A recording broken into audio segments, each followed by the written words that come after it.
Alors aujourd'hui, on va parler en fait des problèmes qu'on peut rencontrer sur CapCut. Donc je vous montre tout ça en images.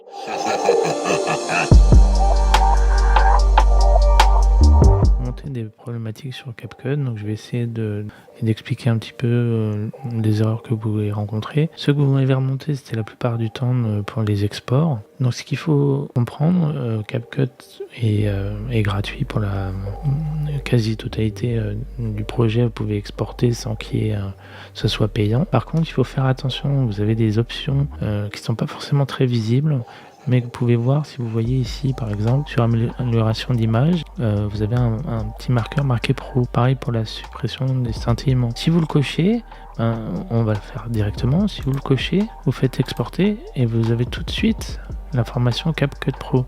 Donc si vous rencontrez ce type d'erreur, pensez à vérifier que vous n'avez pas quelque chose de coché, tout simplement une option que vous auriez cochée sur une option en fait payante et qui expliquerait en fait ce type d'erreur. Ensuite, dans les exports aussi, il y a une option, il y a une personne qui avait un problème sur les sous-titres et en fait l'exportation des sous-titres est payante. Donc si vous le cochez, vous aurez pareil ce type d'erreur.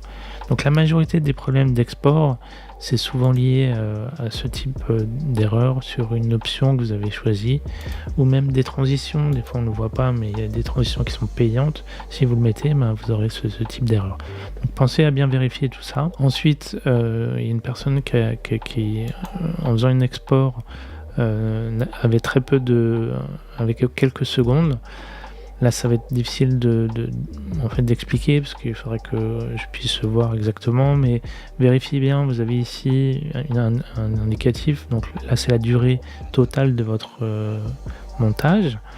Ici, vous avez la taille estimée.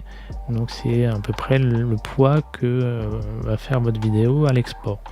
Donc pensez bien à vérifier que à l'export, vous ayez bien mis sur un disque dur externe par exemple, et que vous avez suffisamment de place pour pouvoir l'exporter. Donc j'ai voulu faire ces petites vidéos assez rapides parce que je vois qu'il y a pas mal de gens qui ont des erreurs sur CapCut, alors que l'outil est vraiment gratuit.